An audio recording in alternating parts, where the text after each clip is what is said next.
Hello everybody, welcome back to the Mysidia Post spoilers roundup. Today we're going to be talking about some Opus X spoilers, and we're going to get started with Warrior.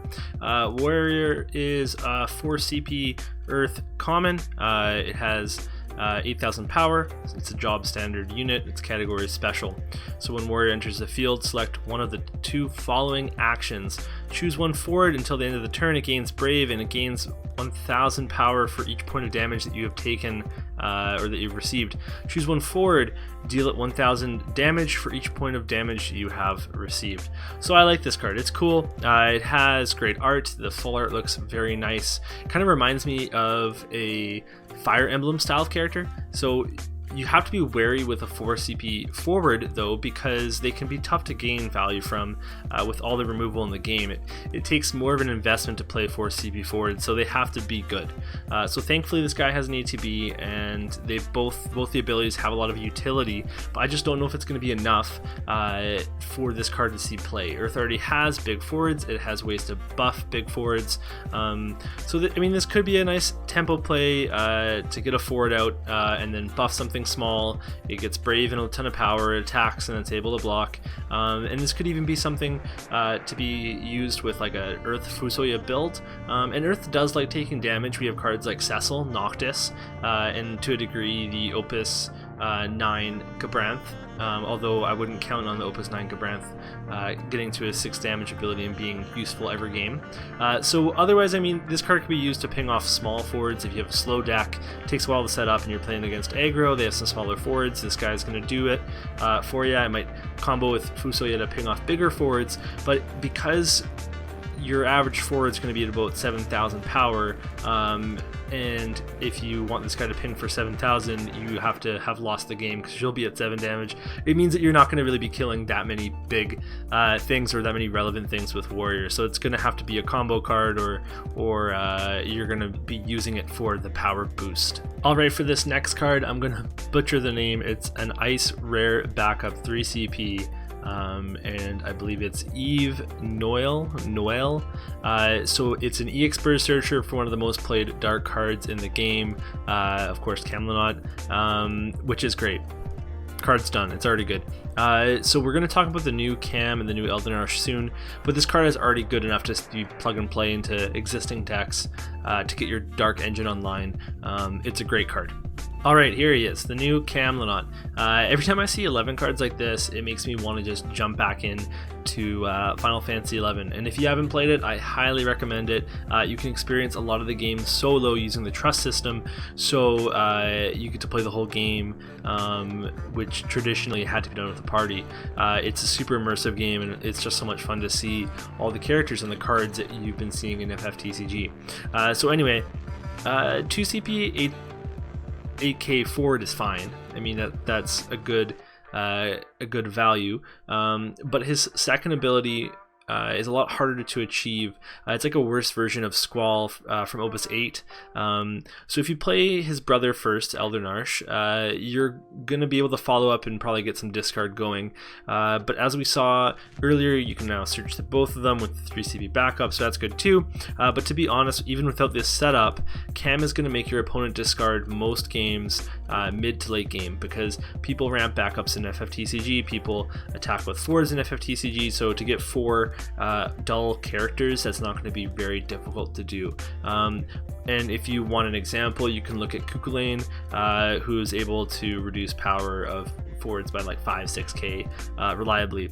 So Ice doesn't really need this though. They already have a lot of discard, they have a lot of unconditional discard, they have some big forwards, they have value machines, so they don't really need this card. So this is going to see play as a combo in limited, and it's going to be great. But honestly, we also can't forget this guy has an unforgivable name clash with the Dark Cam, and everyone's going to play that for the most part if you're playing a Kamla in their list.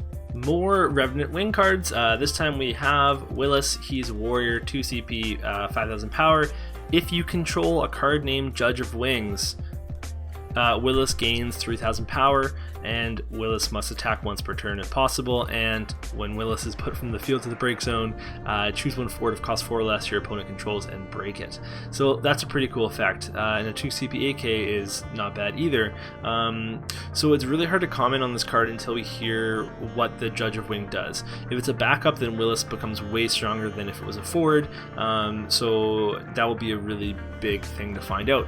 Once Willis is online, your opponent's never going to block Willis, unless they have a stronger forward. If they have a 9k, if they have an 8k or less, they're not going to trade into their into Willis and then lose another forward unless they don't have any good targets out. Maybe they have like a Viking or like a Porum or something,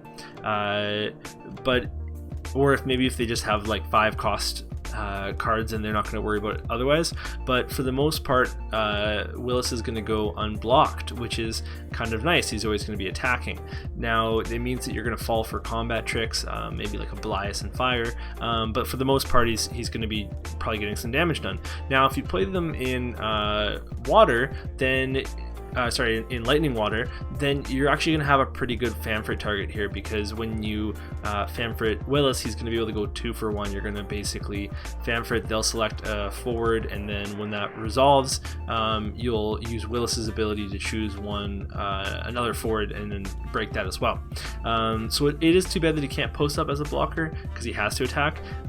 So I guess we're going to find out if this guy's any good when we find out what the Judge of Wings does. Okay, another Shantou. I'm pretty disappointed because we already got a Shantou this set. I don't know why Hobby Japan did this, but they did. So moving along, I initially disliked this card, and throughout the day I was grumbling, and I started to like it more and more and more.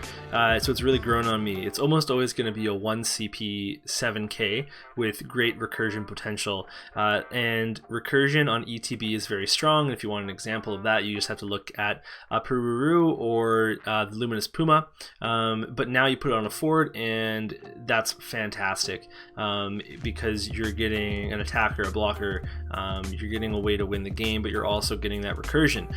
So looking at this card, it's also going to do other things sometimes, such as breaking a forward, and at other times it's going to do nothing, because if you flip a 3 CP card on this, you're not going to get any effect at all. So it becomes incredibly risky to run any sort of 3 cost. So even if you run multiple copies of Shantou, you're putting yourself at a risk.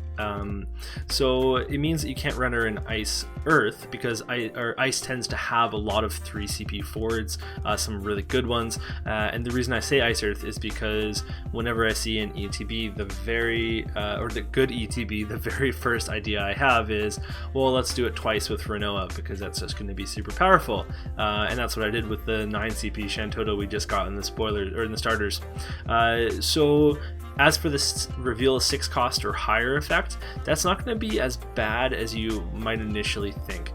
So we already have seen this style of deck around for a while. The Water Lightning Agrius deck is a good example of playing cards above cost 3, including some high cost cards like Fusuya. But we've also seen decks that have lots of high cost cards to activate monsters like Zagnol. Now the Water Lightning's in the meta and Zagnol is not, but they're both going to be fun to play around with. If you choose Water Lightning, you can use all of your Moogles, or the Doogles, as the Live from Midgar podcast would say, to produce, you have your Earth class 9th that can produce lightning, and there's a lightning backup that can produce water CP, so you'd be able to mess around with possibly getting a Shantou off of an Agrius and doing some stuff, or just playing them if you draw them. With the Zagnol deck, there's a lot of really, really great Earth and Lightning cards at a high cost. So I played a Warrior of Darkness deck because I could play the 7 CP Tama into Glaive and Search, but then you also have Minfilia, you also have X-Death and the Lightning backup, you have Fusuya, you have so many different high cost cards that aren't really high cost. You have a Pururu, you had the backup Shantou, you have all these different ways to activate the Zagnols, and if you play a deck like that, you have all these different ways to break something with Shantou.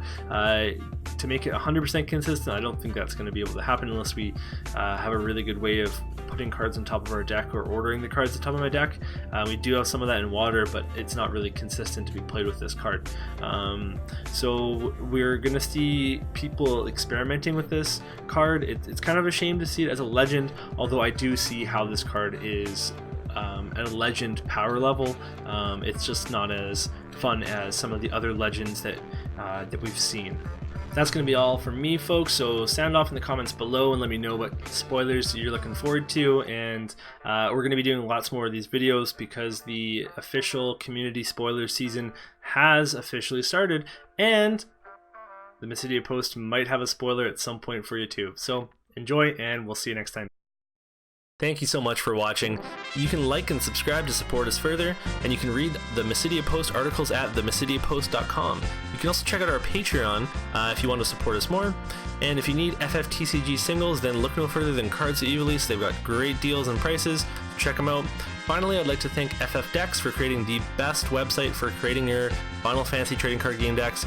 They've also got a Patreon, so make sure you go check them out. They work so hard for the community, so let's pay them back. See you next time.